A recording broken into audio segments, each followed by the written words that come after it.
A ideia aqui é a gente falar de uma forma prática de quem usa no dia a dia. Então, eu vou contar um pouco da minha trajetória, mas eu quis trazer esse tema para que vocês, das duas, uma. Primeiro, saísse daqui com coisas úteis para poder usar amanhã, sem ser básico e raso, sem ser molhar o pé na água. E segundo, sair com crise existencial. Se uma das duas coisas acontecerem, valeu a pena. Então, a ideia é contar um pouco aqui de como a gente faz algumas questões relacionadas à inteligência artificial, mas muito direcionado na construção de produto digital. Todo mundo hoje tem esse tipo de necessidade. Tem uma tese que eu gosto muito, que diz que uma empresa é uma coleção de projetos. E quando você pensa dessa forma, você fala assim, não, minha empresa não atua com projetos, a gente vende produto, nós somos um e-commerce. Mas abrir uma nova planta é um projeto, abrir uma nova filial é um projeto, contratar um novo diretor é um projeto. Se a gente pensar dessa forma, as técnicas de gestão de projetos se tornam extremamente úteis para o dia a dia. E isso vai ser importante para a gente poder falar de IA. Então vocês vão ver que a ideia, o tempo todo, é usar a inteligência artificial como meio, porque o hype vai passar, a modinha vai embora, e o que vai ficar é resultado. Então a ideia é que hoje vocês saiam pensando em como que vocês podem extrair esse tsunami que está passando e pegar resultado. Nas reuniões de conselho da minha empresa, eu sempre tenho falado que eu não quero daqui a 10 anos olhar e ver que passou. Eu estava aqui, nesse momento, vivendo isso com inteligência artificial e não aproveitei. Assim como aconteceu com o e-commerce. Tem muita gente que aproveitou muito o boom do e-commerce lá atrás e que estão aí com estandes excelentes e projetos fenomenais. E a gente tem uma oportunidade dessa no momento atual com a inteligência artificial. Então a ideia é a gente pegar um pouquinho aqui de como que a gente pode explorar isso. Por isso que a ideia é trazer esse tema que devs odeiam, que é o tal do vibe coding, e por isso esse nome de programe como dev, fature como CEO. A ideia aqui é a gente trazer um papo realmente prático de quem está usando, entendendo principalmente as limitações. Porque quando a gente olha para uma tecnologia que é extremamente revolucionária e afasta a espuma, a gente vê um conteúdo ali que pode ser gostoso, né? Que pode ser sentido. Então, para começar, eu quero contar um pouquinho quem sou eu. Eu tô colocando o meu Instagram ali, ó, porque o marketing está me obrigando, tá? Então agora a gente está começando a fazer um trabalho no Instagram. Eu sempre fui o cara do LinkedIn, mas então eu peço que vocês ajudem. O marketing, estou aqui mendigando like mesmo, então, por favor, sigam. A ideia é a gente tá postando muito conteúdo que eu escrevo no LinkedIn, o pessoal tá portando para algo no Instagram mais visual, mais bacana. Então, enfim, vamos ajudar o nosso marketing. Eu gosto de colocar como primeiro o nosso Certified Scrum Master, que hoje não serve para mais nada, mas eu tirei em 2008, eu fui um dos primeiros do Brasil. E isso é útil para todo o papo que eu vou trazer aqui. Vocês vão ver que métodos ágeis é algo que eu trago bastante. Fiz um MBA executivo e fiz recentemente uma especialização bem interessante de IA no MIT, focado na IA aplicada. Fui dev, a cara de nerd não mente. Hoje eu sou um dev assintomático, então eu brinco com a tecnologia, mas já não meto tanto a mão na massa. Que bom, né? A Newise é uma empresa hoje com 60 pessoas, então se com 60 pessoas eu ainda tivesse que programar, tinha algo muito errado na empresa, mas já fui CTO, sou atual CEO, fui um dos primeiros Certified Scrum Master do Brasil. Eu sou advisor de tecnologia num fundo de investimento chamado Hiker Ventures. Qual que é a ideia desse fundo? É um fundo que pega empresas ali com faturamento de 2 a 5 milhões com base tecnológica. E o que eu faço dentro desse fundo? Avalio se a empresa tem realmente base tecnológica. Então, é uma tech due diligence que é feita a partir do que a empresa diz que tem. Então, a empresa chega e fala, eu tenho uma tecnologia que vale 2 milhões, eu vou olhar se vale. E quando a empresa diz que é de inteligência artificial, a maioria esmagadora não vale. Isso está sendo interessante a gente ver cada vez mais. E tem um ponto que a gente andou seguindo lá, que é um pouco do que o Y Combinator fez recentemente, que é, o que dá certo não é, por exemplo, uma empresa que vende uma plataforma para escritórios de advocacia. Não. É um escritório de advocacia que usa a inteligência artificial. Então, meio que a padaria está voltando à moda, né? Então, é muito legal a gente pensar nisso. Cada vez mais o que dá certo é o que está usando como meio. Por quê? Porque uma Big Tech vai massacrar qualquer pequena plataforma. Então, se a plataforma se ela é horizontal e está entregando alguma coisa de forma transversal e não vertical, a nossa tese é de que isso é engolido quase como um dinossauro pisando em formigas. Cada vez mais isso anda acontecendo. E eu atuo com IA há 16 anos. Eu vou mostrar aqui um printzinho do primeiro projeto lá de 2009. O primeiro ponto que eu quero começar falando é que a gente não vai falar disso daqui, da IA dos influencers. A IA dos influencers é o quê? É geração de imagens de desenho animado, que foi a moda, né? O ChatGPT ganhou 1 milhão de novos usuários só por conta da trend aqui de geração de desenho animado. É prompt mágico. Gente, pelo amor de Deus, não comprem prompt. Comprar prompt é como comprar uma planilha de Excel. Vai dar 2 meses, o prompt não funciona mais e você jogou o seu dinheiro fora. Sabe aquela coisa? Comente, quero e ganhe aqui. Não vai nessa linha, não vai nessa linha. Segundo ponto, faça um app em 5 minutos. Essa é a nova moda também. Eu fiz um app em 5 minutos e estou ganhando 1 milhão. Aí você entra lá, o negócio está quebrado, nem cadastro funciona direito. E crie seu bot GPT, também é a nova moda, né? Seu próprio GPT. Nada disso a gente vai falar, e isso eu faço críticas veementes, porque eu acho que é a espuma. É o que vai desaparecer. É o novo bolo de pote, novo gestor de tráfego, e por aí vai. Tem bolos de potes excelentes, mas ninguém ficou ultramilionário, exceto a Sodier Doce, fazendo bolo de pote. Então a ideia é a gente separar um pouquinho essa espuma aqui de uma forma que é um termo que é Applied AI, ou IA aplicada se a gente for traduzir. O que é? Isso aqui são prints de projetos reais. A gente tem, por exemplo, um projeto que é um Fale com os seus dados. A pessoa entra hoje já está no WhatsApp, ela manda falando assim, quanto eu vendi mês passado. E ela recebe uma mensagem dizendo quanto vendeu. E ela pede, fala assim, então correlaciona a venda com o lucro. E tem um gráfico para isso. Então, enfim, a ideia é a gente falar de base de dados integrada e confiável. É a gente ter a informação da empresa com uma IA. Vocês vão ver um pouquinho desse tipo de conceito.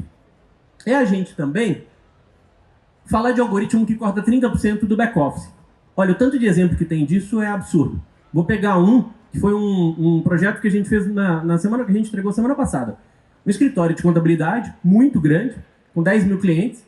Esse escritório tinha um time de 10 pessoas só para responder dúvidas sobre convenção coletiva. É assim, eu vou contratar uma secretária. Qual que é o salário base? Aí tem uma pessoa que recebe essa mensagem no WhatsApp, essa pessoa vai buscar qual que é a empresa? A empresa é a New Horizon. Qual que é o sindicato? O sindicato é o Sindados de São Paulo. Vai buscar a convenção coletiva, vai ler a convenção e vai ver o salário base.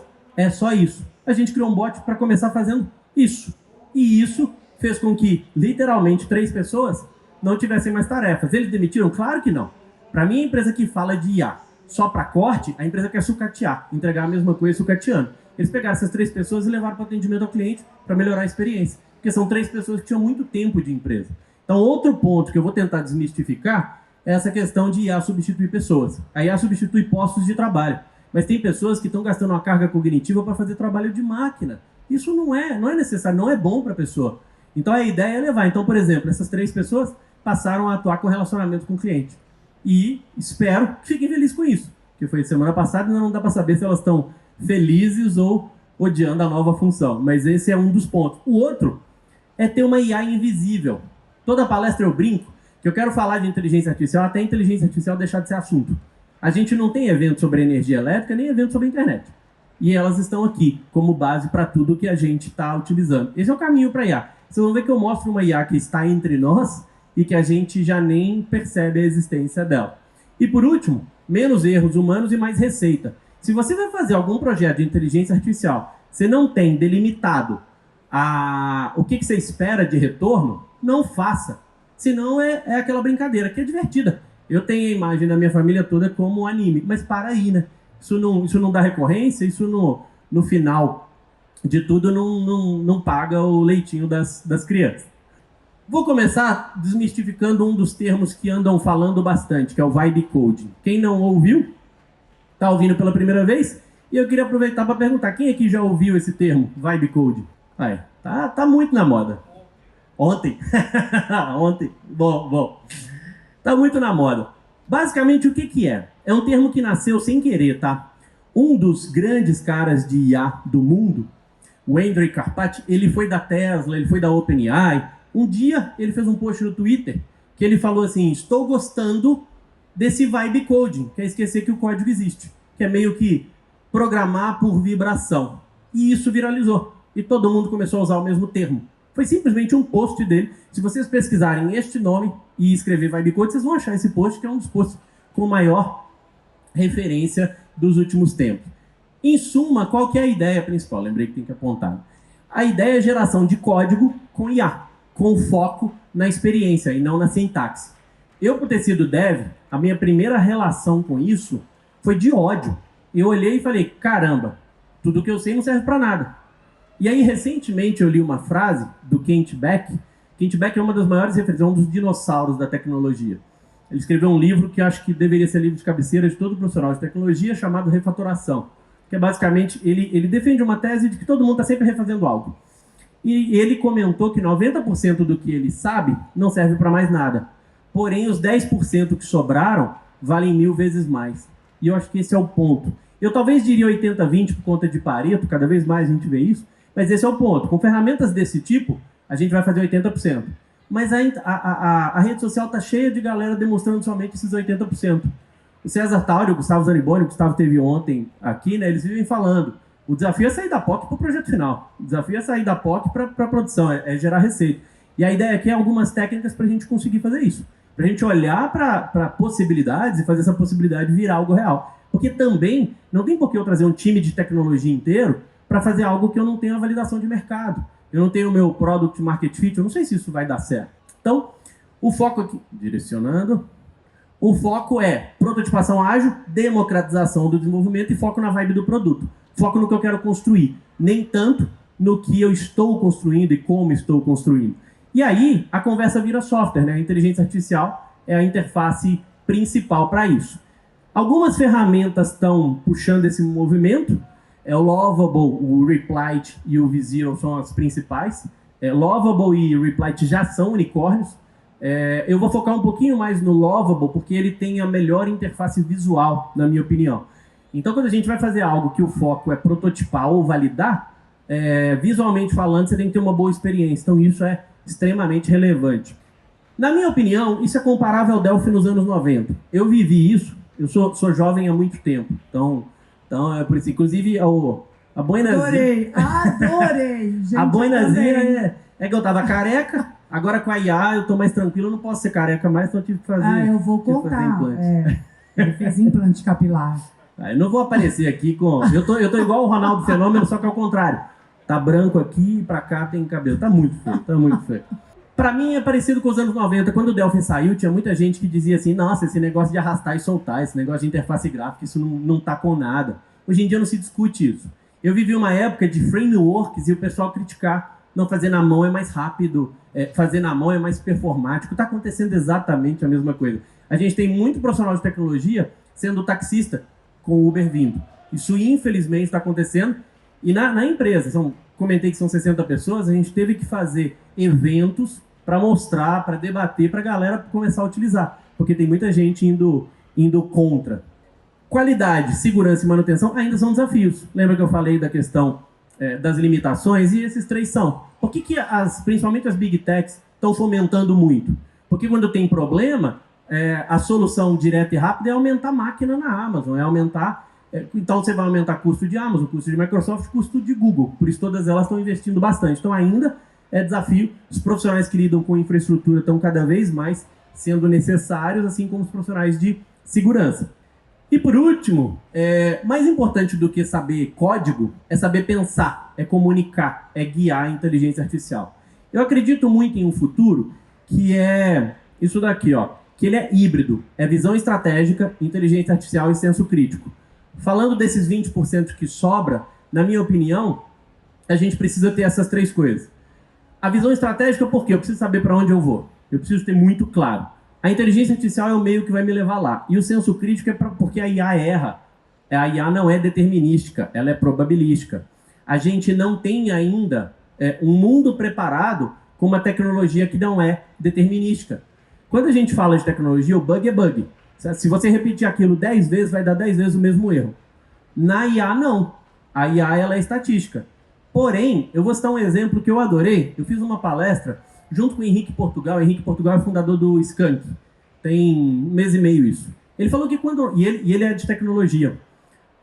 Ele falou que quando ele viu a inteligência artificial, ele foi lá e perguntou assim, quem é Henrique Portugal? Aí, o ChatGPT respondeu... No ChatGPT, né? O Chat 2023, isso. O ChatGPT respondeu para ele assim, Henrique Portugal é um músico tecladista do Jota Quest. Qualquer pessoa sem uma cabeça pensando em senso crítico falaria assim, nossa, que ruim essa ferramenta. Ele olhou e falou assim, que negócio fantástico. Acertou 90%. Acertou que eu sou músico, acertou que eu sou tecladista, acertou que é uma banda de pop de Belo Horizonte. Só errou Skank e Jota Quest. Eu tenho certeza que a gente aqui também confunde.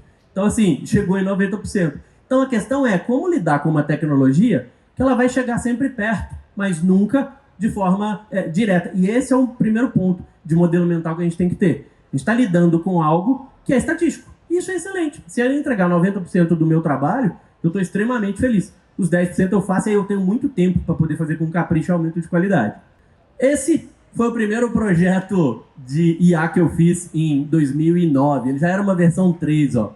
Deixa eu contar um pouquinho dessa história. Se chamava Ompa Lompa. Ompa Lompa por causa da Fantástica Fábrica de Chocolate, né? A cabeça de nerd. A ideia era um gerador de código. Mas era um gerador de código que aprendia com o código gerado. Por que eu fiz isso? Quando eu fundei a empresa, era eu e minha esposa e 2 ajudantes. Isso era a empresa. Era uma empresa de tecnologia, desenvolvendo software, e eu vendia muito software escopo fechado.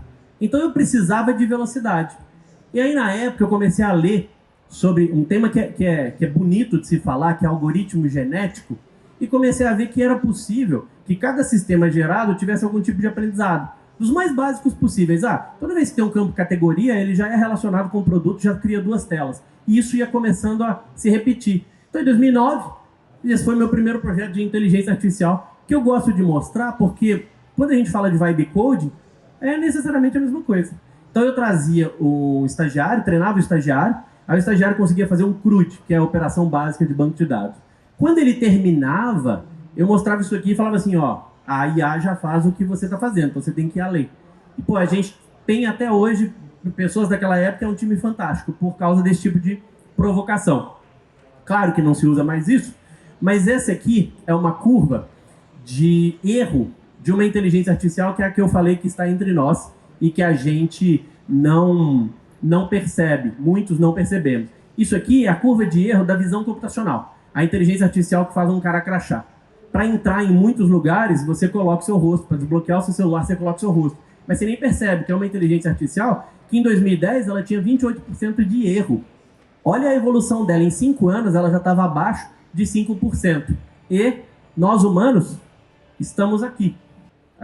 Nós humanos estamos aqui. Ou seja, em 5 anos, com 20 vezes menos investimento do que a IA generativa, a visão computacional superou o ser humano. Imagina a IA generativa com o caminhão de dinheiro sendo colocado. Então, assim, que vai superar, já superou, e que vai evoluir, porque tudo isso que a gente está falando está tudo em beta. Isso sempre me assusta. Está tudo começando.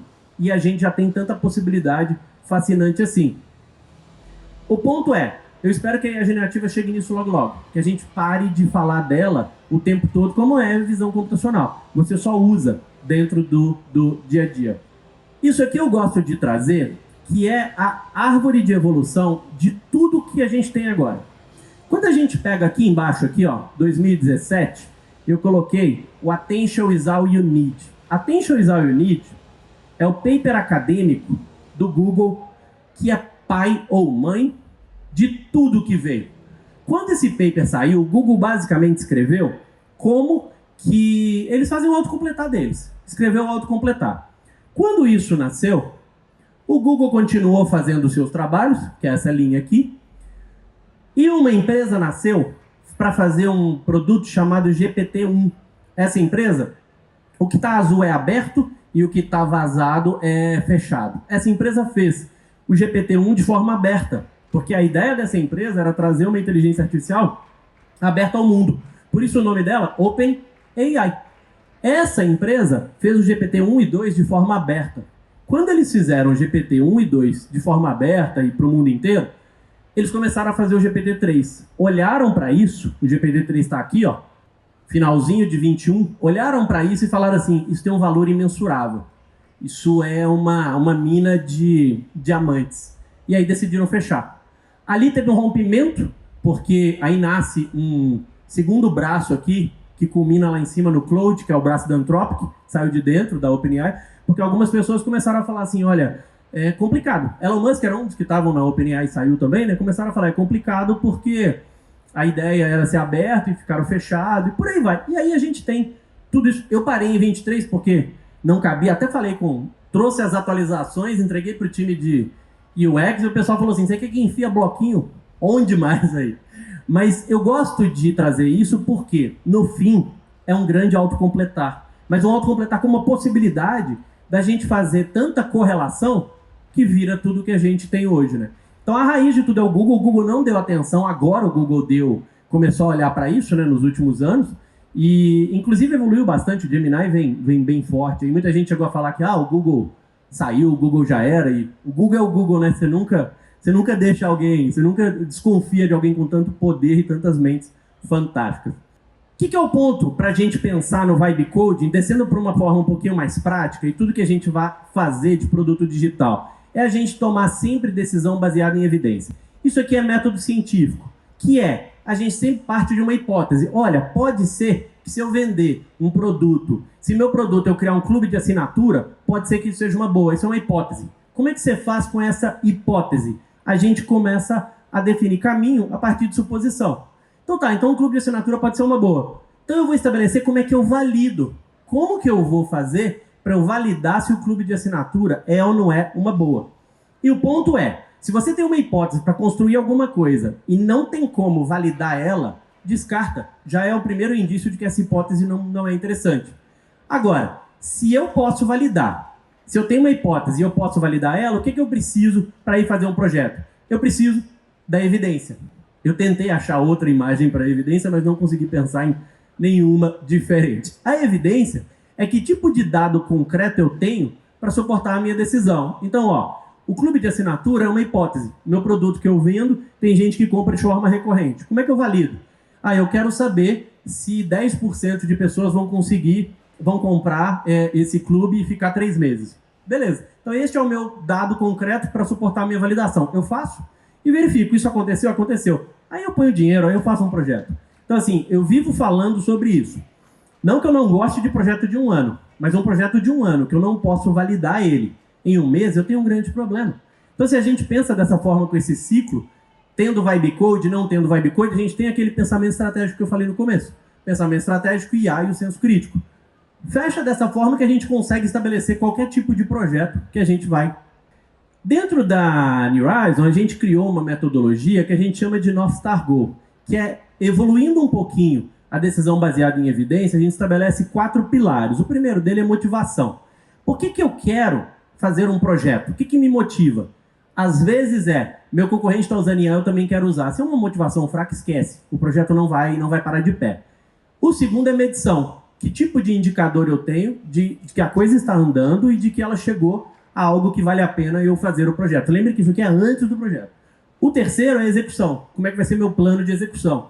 Dentro do plano de execução, muitas vezes não para de pé. A gente tem um problema no Brasil chamado câmbio. Então, se eu vou fazer um projeto que envolve IA, principalmente se meu custo, se é um projeto feito braçal e eu vou colocar inteligência artificial, meu custo braçal é de estagiário, talvez a IA, a conta não vai fechar. Agora, se estrategicamente a minha empresa ela vai crescer nos próximos 5 anos, dentro do meu plano de continuidade, aí eu consigo avaliar que isso faz sentido. Então, se a gente pensa nesses 4 pilares de um projeto, você consegue manter ele de pé, porque você consegue estabelecer o que funciona ou não. Com inteligência artificial, isso é extremamente relevante. O custo de token é algo difícil de mensurar. Você precisa testar para poder entender. O token, basicamente, é uma forma daquela palavra ser aplicada. Vamos pegar a palavra mãe, por exemplo. A palavra mãe, ela tem vários tokens. Por quê? Vai traduzir para inglês, vai virar mom. Mom pode ser madame, pode ser mãe, pode ser mamãe. pode ser madame, pode ser prefixo de múmia. Então, só aqui eu já falei de 4 tokens para uma única palavra.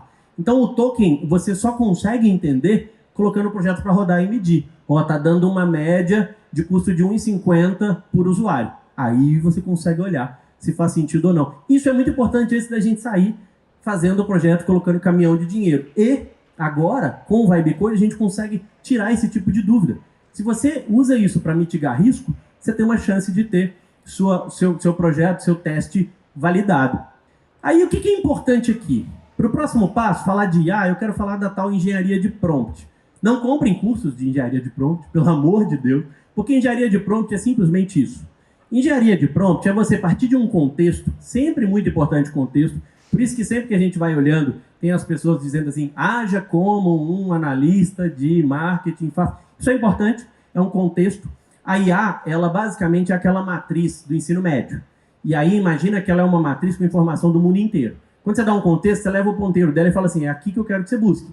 Então eu quero que você fale sobre Einstein, ele vai olhar o que tem perto de Einstein. Perto de Einstein vai estar física, vai estar teoria da relatividade, vai estar gênio, então o contexto ajuda. E aí você vai fazendo o ciclo com uma série de técnicas que são coisas simples, que é, por exemplo, faça passo a passo, olhe para um lado, olhe para o outro, e por aí vai. Então, ponto principal da engenharia de prompt, nunca queira usar a primeira resposta. Vá sempre afunilando.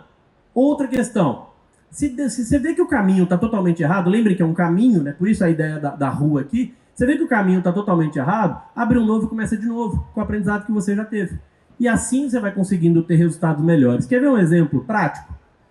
Fiz isso daqui ontem, ó. Vou demonstrar você em uma ChatGPT, vou demonstrar você em uma palestra no Fórum E-Commerce Brasil, no palco da IA Brasil. Então a responsabilidade é grande, é hora de brilhar. Dei o contexto. Falei para ele, mostre a todos como você é esperto e me diga quantas letras R existem na frase o rato roeu a roupa do rei de Roma. E ele, com toda a certeza do mundo, disse que tem 10. Por que isso acontece? Lembre que eu falei que é um autocompletar e ele vai calculando? Então, enquanto ele está respondendo, ele está calculando. Se ele está respondendo e calculando, ele não consegue fazer o cálculo enquanto responde. E ele erra. Por isso, o ChatGPT é péssimo em cálculo. E aí, como é que a gente faz isso? Utilizando uma técnica de engenharia de prompt, que é cadeia de pensamento. Que é virar para ele e falar assim, analise passo a passo a frase o rato roeu a roupa do rei de Roma. Como ele está fazendo passo a passo, ele conta linha a linha. E ele vai fazendo, e no final ele fala que é 5 vezes. A primeira pergunta lá, eu posso fazer esse teste várias vezes. Em algumas ele vai acertar. Este é o ponto principal. A gente entender que é determinístico. E pensa, ele está contando enquanto está escrevendo. Então ele acaba se perdendo. Esse é um exemplo simples de como a gente consegue, com engenharia de prompt, ter resultados melhores com a IA. Mas a engenharia de prompt é isso aqui, ó. A engenharia de prompt, ela é só o topo, ela é só o que a gente vê. O que é o ponto abaixo que é extremamente importante? Engenharia de contexto. Engenharia de contexto, eu escrevi sobre isso agora, semana passada, no LinkedIn, e colocaram para o Instagram, tá? Então quem seguiu vai poder ver. A engenharia de contexto é um nome dado para algo que já estava sendo feito. Eu adoro quando isso acontece. Quando começam a estudar alguma coisa que já vem sendo trabalhado e começam a dar nome, porque aí você começa a ter estudo direcionado. Basicamente, a engenharia de contexto é uma forma da gente ter algo central e tudo conectado. Existe uma ferramenta open source chamada LangChain, que tudo o que a gente tem de boas ferramentas passando por IA, está usando ela. Por quê? Porque é um tipo de ferramenta que conecta todas as pontas. E isso tem uma outra forma de ver, excelente, que é dessa forma aqui, ó. Isso aqui é um print de uma ferramenta chamada N8N, que vale muito a pena utilizar, que é uma ferramenta de fluxo, e ela usa o LangChain para fazer engenharia de contexto. Então aqui dentro do meu agente de IA, eu tenho um prompt, eu tenho engenharia de prompt. Mas vejo tanto de coisa que ele tem, além disso, para a gente poder fazer a engenharia de contexto. Eu tenho uma calculadora, porque eu sei que ele é péssimo com número, ele é estatístico, então ele vai responder todos os cálculos por aproximação, então é importante eu ter. Eu tenho uma forma dele interagir com um banco de dados, mas de forma direcionada. Ele tem um só para listar, ele tem um só para buscar um registro específico, e ele tem um só para poder entender quais são as colunas. Por que isso é importante? Porque eu preciso dar para IA o meu contexto específico. É o tal do RAG, R-A-G, que é basicamente você aumentar o que a IA tem. Além disso, eu tenho também uma memória, que a memória grava tudo que eu já interagi, então eu consigo ter a hiperpersonalização. E aí, só ali eu tenho a IA, a OpenAI. Veja que ela é um bloquinho. O que a gente precisa cada vez mais ter em mente é isso, que a inteligência artificial, ela vai ser sempre o meio, e uma parte de um todo. Então, quando a gente falar de uso da IA real, você precisa pensar numa engenharia de contexto. Onde tem informação, o que eu vou buscar, de onde eu vou buscar, e a partir disso a gente começar a fazer o uso da IA de forma direcionada. Para falar rapidamente do N8N, por que ele é bom? E eu recomendo sempre. Ele integra com o LangChain, que eu mostrei, né, a principal vantagem dele. Ele tem mais de 1.215 templates só de IA. Então tem uma comunidade muito grande. Todo influencerzinho que coloca, comente aqui para descobrir um fluxo tal. Comente aqui, eu sempre olho esse fluxo está lá de graça no template. Não precisa comentar eu quero, ou comentar, sei lá, N8N, ou qualquer coisa do tipo para ter o template. Porque você entra lá na comunidade, o template está lá e está pronto. E ele tem hoje 3 tipos de chain e 8 tipos de vector store. O que é cada um desses? O chain é uma forma de você usar a IA. Então ele tem um só para sumarizar, ele tem um só para pergunta e resposta, tudo pronto. Quero usar, o meu projeto é pergunta e resposta, você pega lá pronto.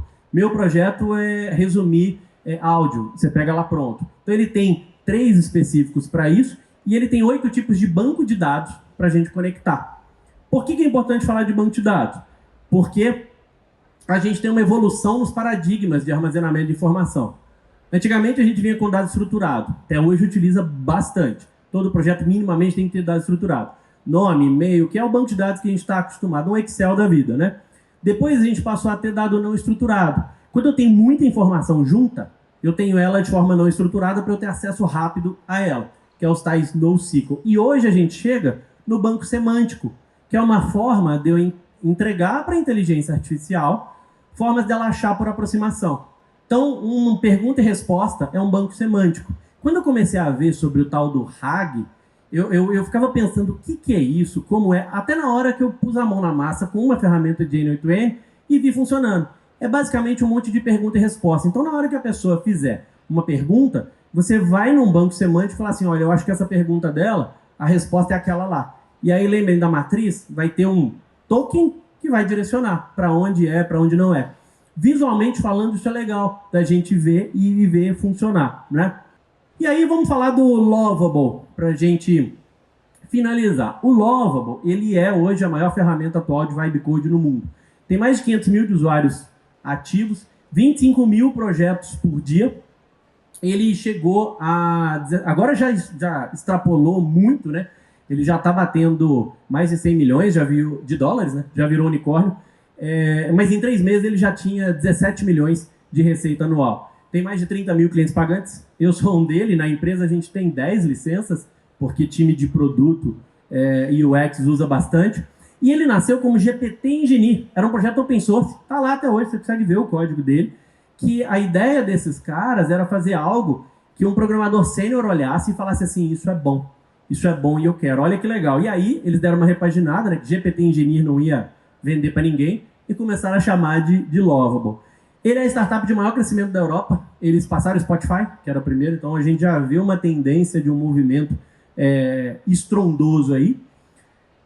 E, na prática, por que ele é revolucionário? Porque ele é multimodal. Quando você entra nele, ele está usando a OpenAI, o Gemini, o Anthropic, e sabe-se lá o quê. Toda vez que a gente falar de multimodal é isso, está usando vários modelos. Então o ChatGPT ele é muito bom porque ele tem várias ferramentas ali. Se você manda uma imagem, ele vai mandar para uma. Se você manda um texto, ele vai mandar para outra. Áudio, você vai mandar para outra. É importante a gente ter isso em mente. O que a gente tem aqui de legal dele? O ponto do multimodal que eu falei, o raciocínio dele é muito avançado. Então o que ele faz? O tempo todo ele está conferindo a resposta antes de te enviar. Tem interações rápidas com feedback instantâneo e rapidinho você tem algo funcional. Ele é muito direto. Então vale muito a pena vocês pegarem e usar e falar assim, quero um sistema XPTO, quero um site para cadastro de leads com nome, e-mail e senha. Ele gera isso muito rápido e de forma gratuita. Então, minimamente aquilo que eu falei das 2 promessas. A crise existencial eu espero que eu já tenha falado muita coisa para ter conseguido. Agora, a questão prática é entrar no Lovable e usar. essa tem que ser muito direta. O que tem de caso de uso real? Tem muito empreendedor, startup completa em uma semana. Tem um caso que vai estar aqui, não sei se já teve ou vai estar hoje, o Caio da Q Concurso, que é um dos maiores cases do mundo, do Lovable. Ele fez 3 milhões de reais de faturamento, só com uma... Aqui não, ele vai estar no AI Brasil Summit, né? Olha eu. Isso. Inclusive, comprem o ingresso, porque ele vai estar lá falando do quê? Nosso AI Brasil Experience. Vai ser dias 30 e 31 de outubro. Isso que vocês estão vendo aqui é uma palhinha. O evento vai ser inteiro nosso. Evento para 10 mil pessoas. Só com conteúdo de inteligência artificial. Tá no papelzinho e também fica muito bom. E para quem comprar aqui... a promoção é compre um, ganhe 2 ingressos. Só para os dias aqui do e-commerce.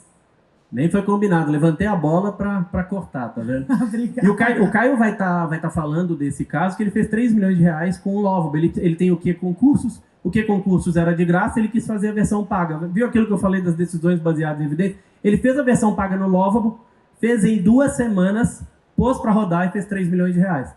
Então esse é um tipo de caso real brasileiro que os caras contaram no mundo inteiro, que é fantástico. Designers, isso a gente usa muito na empresa.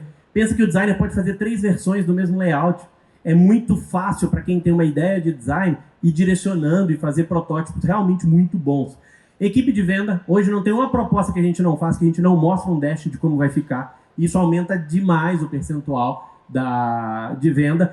E time de produto, isso é fantástico. Validar conceito. Porque pensa que assim, você tem que dar algo na mão da pessoa. E até então a gente dava na mão da pessoa um layout. Agora você dá algo funcional, filma aquela pessoa usando, põe ferramenta para entender mapa de calor e depois você constrói produto.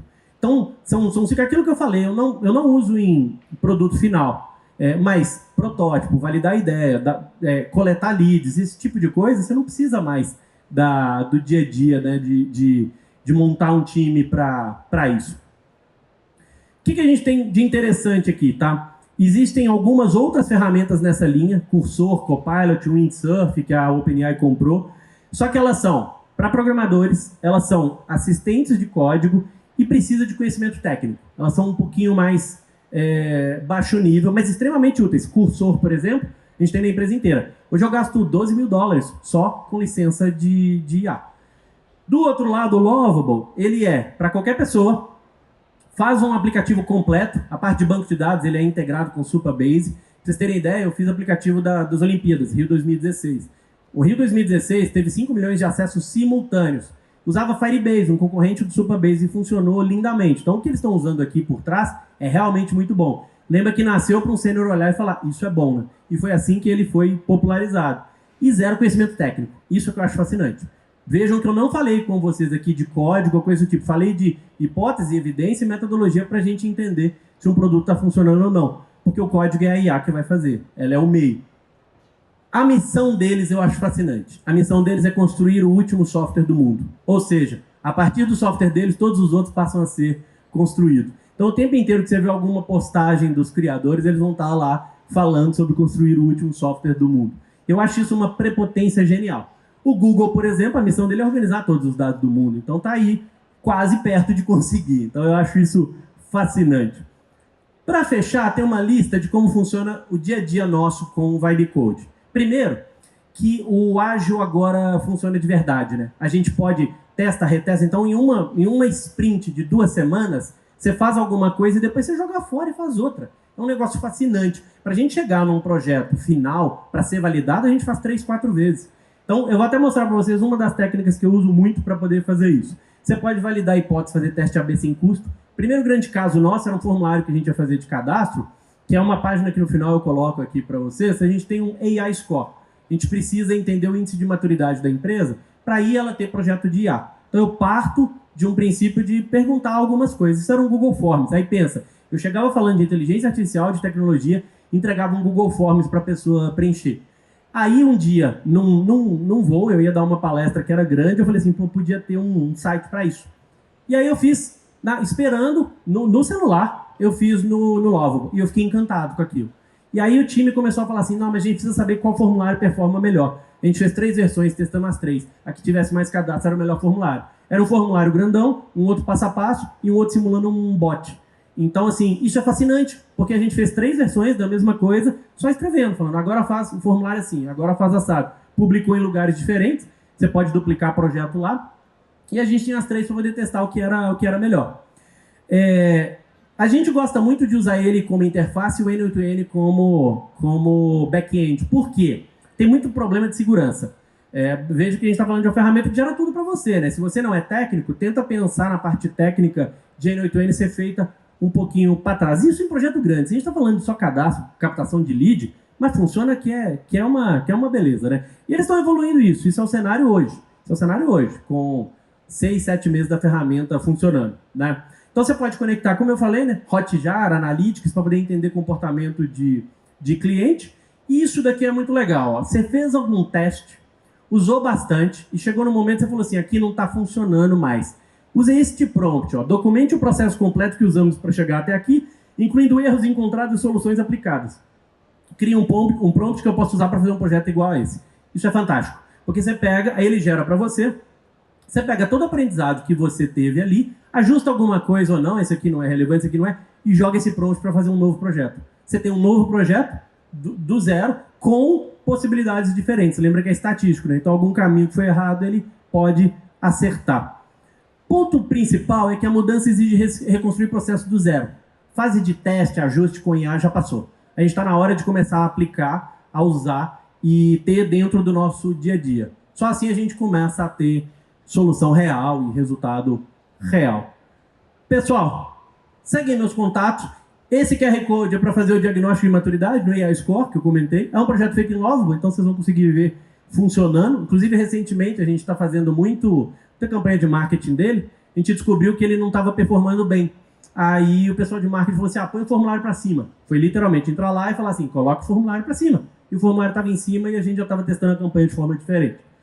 Fico à vontade para poder responder dúvidas depois, tomando um café ali. Foi um prazer estar com vocês, espero que tenham gostado.